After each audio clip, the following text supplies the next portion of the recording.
Okay, so what's up, gentlemen and ladies? Welcome to another episode of Project Gentlemen. We're here. We love to talk about the things that help us win in life. And previously on our video, we talked about the Toyota Avanza, how great of a family car it is. I even think that it's really very practical, could be the most practical seven-seater out there na kumpletos recados. Meron naman yung kanyang features and of course yung kanyang essence of being a family car, diba? So now I'm very interested on this topic. Actually, Toyota Vios, that's what we have, as I always say. And when I was studying about the Toyota Avanza, I just realized that, oh my God, did I just make a mistake? Um, 833,000 pesos, much lower yung kanyang presyo. And then, and you have the benefit of a seven-seater. So before we proceed, I just wanted to say as well that we have created both reviews of both of these cars, individual reviews. We have it, and variant comparisons as well, which what we did on the previous video, variant comparison ni Vios tsaka ni Avanza. So if you wanna, or if you're curious about the individual variants of both of these cars, then go ahead and check it out. We have a playlist for that. And I just wanted to address as well, ito nga yung bagong format natin is, don't worry guys, I'll just for those who are members, this is gonna be a members only for the live stream, but eventually, after a couple of minutes, I'm gonna upload it as a video or dun sa kanyang videos tab, because this is what I don't like about what YouTube is doing. Yung mga live stream kasi, it won't be showing on the videos tab. That is why if you find it, parang mahirap pa kayo hanapin yung mga comparison videos natin. That is why ganito yung ginagawa natin ngayon. I-live stream natin, then upload natin sa videos tab. Kasi parang ayoko rin nandun siya sa live tab kasi and medyo magulo. So gusto ko lang i-live stream. It will be under the live tab for a couple of minutes, then it will go to the videos tab. All right, so that is gonna be easy for you hanapin. But either way, we have playlist, different kind of playlist naman. So just check them out. All right. So thank you, and let's proceed. Now, again, this is the price of the Toyota Vios. You have 882,000 pesos. Ito yung XLE. And then, on the other hand, 833,000 pesos lang po yung kanyang Toyota Avanza. Now, just to be clear, these are two very different variants and two very different body types, different form factor. So please take note of this, okay? Makinig ng mabuti before you proceed or before you, uh, comment or express your thoughts. Vios, for the Vios that we're going to be talking about, is going to be the XLE variant. We already discussed that.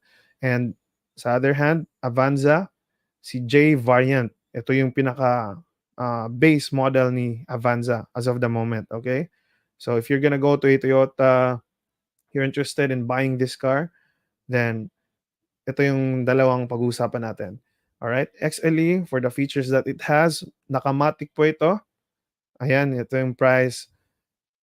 Again, and then body type, sedan for those who like the yung mga carga enthusiast natin. And then on the other hand, for the family people, family guys, MPV po ito, seven-seater, which is really good if you have a growing family. Now, this is the reason why I also wanted to talk about this or make this our content, because I have right now the Vios, and we're actually experiencing some challenges. Uh, Obviously, we still have our one daughter, but she's growing now. She's 3 years old now. But what I realized lately is parang honestly lang, sa akin lang naman to, medyo lumiliit na po yung views. Especially when we tried to get dalawang katulong, dalawang yung mga help sa atin, di ba? It really felt small, and then may mga gamit pa, and then yung awakening kasi dito guys, which really it opened my eyes. I really wanted, or I'm interested with a seven-seater now, because meron po tayong, alam naman natin, di ba, Filipinos, alam na close family ties, culture talaga natin yan. So, Now I've been having this desire na parang isama yung mga, ah, lolo at lola nung anak ko, 'di ba? So, that's a very good, compensation as well. I mean, a very good kapalit nung, having a car. That is why if you go back to the price, oh, just lower pa nga, eh. And honestly, it made me think, Vios, ito yung pinili ko, but ito for the Avanza, I could have had a seven-seater capacity na sasakyan. Yun lang naman yung point ko, eh. If you're someone who's more interested or parang mas gusto mo yung madami kayo palagi, mag-road trip, vroom vroom, skirt skirt, mas gusto niyong mag-outing, then go for the Avanza. But the downside is ito, manual transmission lang po itong Avanza J, alright? Si CVT po is, for the Vios. So, if you're someone who's always going through traffic every day, more on daily yung ginagamit mo sa Vios or yung sakyan mo, then definitely I would suggest the CVT. But if not, and or if you're going to traffic but you're willing to compromise, kahit naka-manual pa yan, basta seven-seater yung gusto ko, then Avanza J is the one for you. Again, 833,000 pesos lang, guys. That is why on my Avanza variant comparison, definitely watch that. J is really something that I've been proud of, even if I don't own one. Avanza J is really something that I'm very proud of as a car. So, yan, 4 cylinders, 1.3 po, pareho sila, 1.3 liter engine. Ito po yung kanyang maximum output tsaka torque. Kita nyo naman, I believe that it's gonna be different kahit na sabihin mo 1.3 liter but mas malaki yung sasakyan, 'di ba? Still, I know that the engineers crafted a way to make it still capable kahit sa mga akyatan. And meron naman tayo diyan, panoorin niyo sa ibang YouTube channel, trina-try nila yung 1.3 liter sa mga ahonan, Baguio, stuff like that. So definitely for me, I can say that more than capable po itong 1.3 liter na Avanza J. Alright? Tas manual pa yan.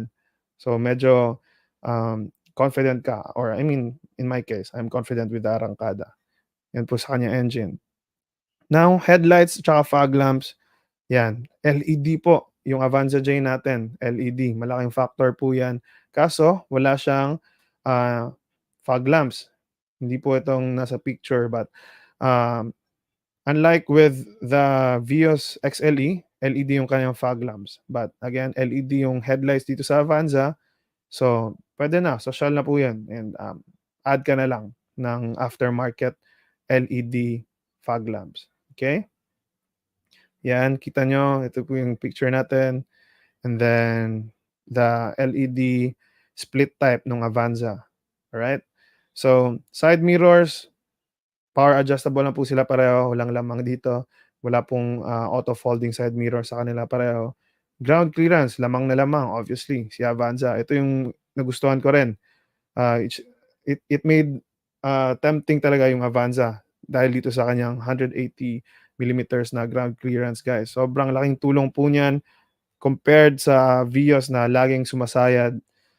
Oh my God. So, definitely, if you don't mind manual, Avanza J. Alright? So, wheels, 15-inch, two-tone alloy wheels. Medyo lamang dito si Toyota Vios. Two-tone po. Maganda po ang kanyang gulong. On the other hand, si Avanza, steel wheels with hubcaps.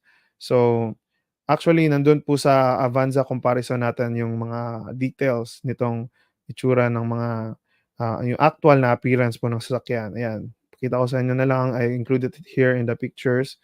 Yan, ito po yung itsura nung, ah, wheels ni Avanza J. Kita niyo naman, steel wheels pero may hubcap.